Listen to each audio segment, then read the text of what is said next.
Welcome everyone to the DAZN Boxing Show, presented to you by AutoZone. We're looking ahead to the big WBA cruiserweight title fight between champion Arsen Goulamirian and former title holder at 168 pounds Gilberto Zurdo Ramirez. Now look, before me and Tony dissect and break down this fight, let's hear from both fighters, starting with the champion Arsen Goulamirian. Arsen Goulamirian, who has his own promotion company. So you're a fighter and a businessman? Yeah, now I started Saturday night, my promotion. I'm very happy. And I want the fans in America see these fights because it's great fights. I'm come in America, my first fight there. I'm seriously very excited. I'm trained very hard. And this is my dream, you know, the proof fans, American fans, I'm champ cruiserweight and go to for unification. Well, I feel great. I feel like it will be a great night for me and for all the Mexican people. I mean, it's exciting to be here, youth theater in Los Angeles. I mean, I will be a lot of Mexican people here supporting me. It will be a lot of Latinos. I mean, it's exciting. It's not an easy fight. This guy, he's fighting in the United States for the first time, but he's a champion for a reason. It's not easy, Zurdo. I mean, boxing is not easy. Never easy. And I mean, at this level, nothing is easy, and it will be an amazing fight. I mean, I'm ready. He's ready. We're going to bring a really good show. You were the first Mexican champion at 168. You have a chance to make history, first ever Mexican cruiserweight champion. Yes, sir. That's why I prepare so hard. I train really well for this fight, and I want to put everything what I did in the gym this Saturday night. All right, this is your first time you're going to be fighting in the United States, but like Oscar was saying, watching your fights, if you can find them, going out there and see it, you're a fun fighter. This is all action.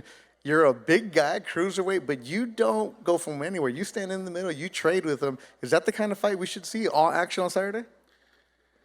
This is my styles, you know. This is my styles. Is everybody told me this is Mexican styles, but it's Pharaoh styles, Arsen styles, and I have big character, you know, in the ring, and I cannot give stop. I have not stopped. When I started first gong, that's it.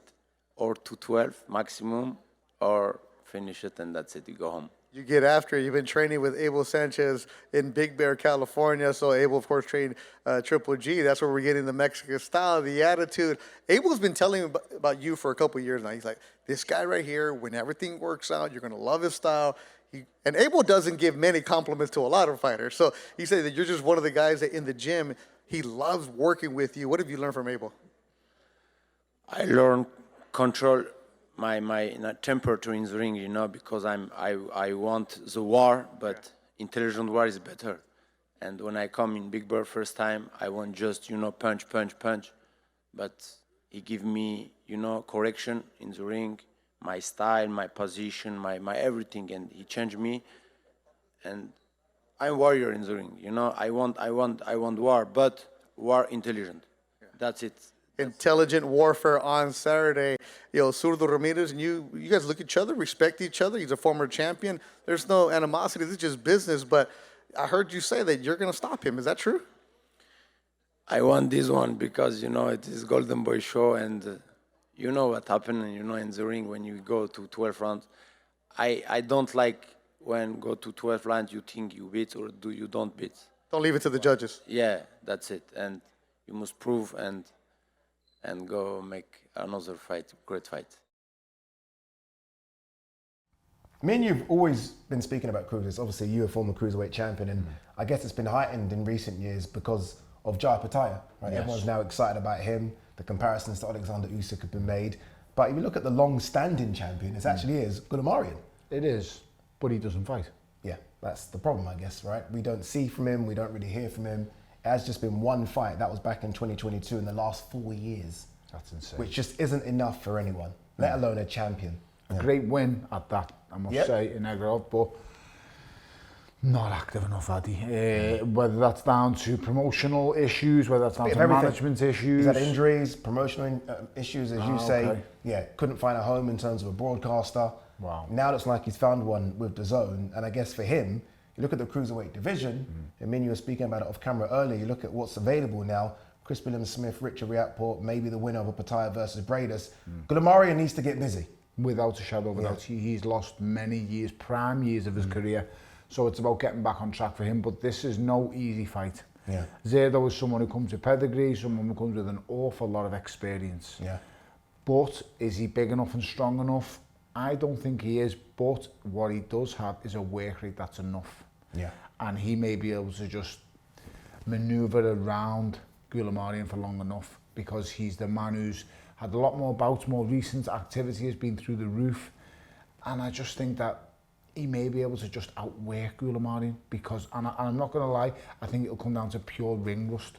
Yeah, that's what it could come down to. And look, let's be honest, Zurdo's not been the busiest either, but compared to Goulamirian, he's been very busy. Yeah. We remember Zurdo from that fight against Dimitri Bivol when he challenged for Bivol's title. He then went up. So that's his only defeat. Then went up, I say up. He fought Joe Smith, two light heavies really, at cruiser, both around 190 pounds. Didn't want to make weight. Didn't want to make weight, right? He was supposed to have a fight against Zurdo, came in overweight for that one. Yeah. So he's had his weight issues. So he's a 175 guy that couldn't make 175 anymore. But as you say, probably a bit too small for the big boys at cruiser, who are basically heavyweights coming down. 100%. Cruiserweight to heavyweights, you have to make weight, and that's the top and bottom of it. Like I said before, when you're looking at the likes of your Richard Riakporte, your Lawrence Okolis, these guys are monsters. Chris Williams-Smith's a big lump. Yeah. So all of these guys are really big dudes. Goulamirian is not small, by the way.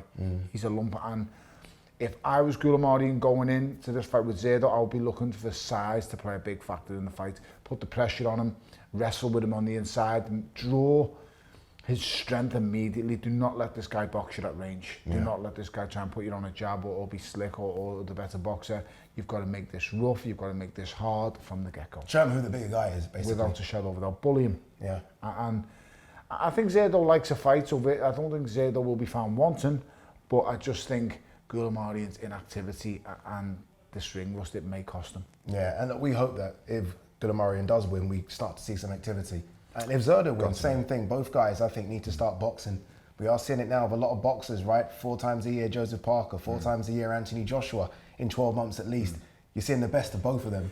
I think the most important part is activity amongst the fighters. You know, they've got to be busy. They've got to be getting out there, putting themselves about. It's unheard of for a fighter of the magnitude of someone like Anthony Joshua to be out 4 times in a calendar 12 months. It is literally unheard of.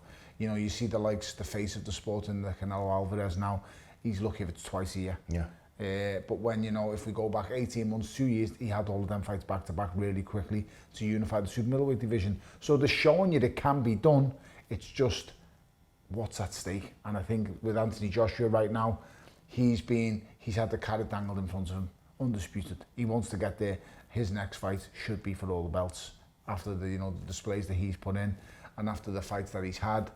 That's where it leads to. Everyone has to follow suit in each respective division. Yeah, and I guess the carrot being dangled in Goulamirian's face, potentially you could fight the winner of Marius Bradus versus Jar Pataya. So that's what's out there for both of them. Quick word on the co-main event as well. Alexis Rocha is back. Alexis Rocha is a guy that I think is a good welterweight. I've been saying for years that he should be fighting Conor Benn. I like that matchup.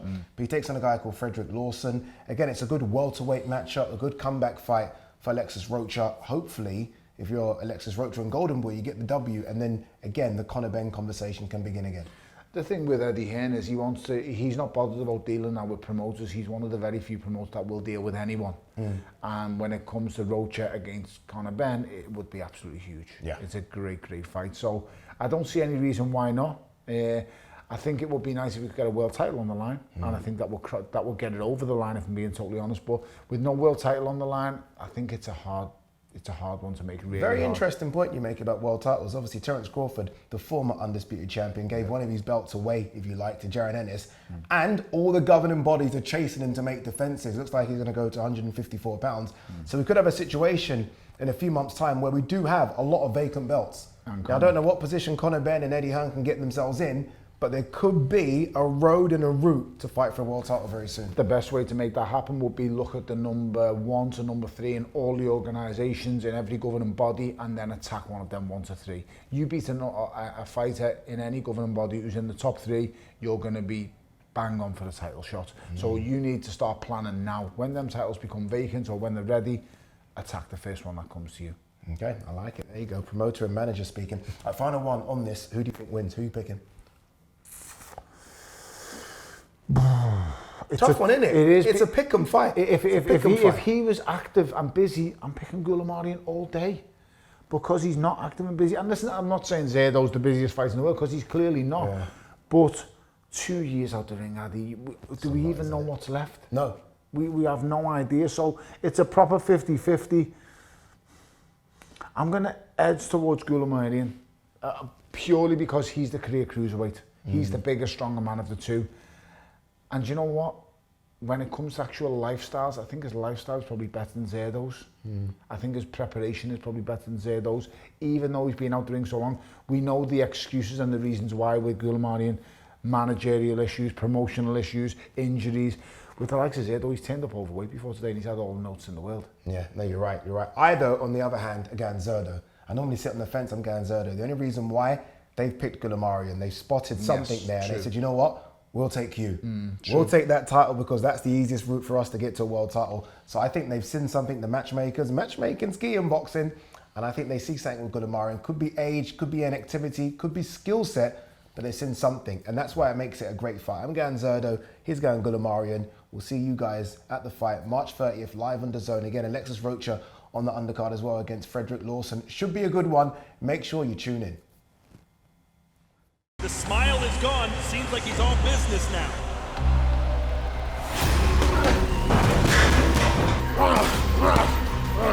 Had to wave it off immediately. Gilberto. I'm coming for you. Just a bunch of monsters in there. I'm ready to be a champion at cruiserweight with mass plants in alone. March 13th, I'm the best cruiserweight in the world.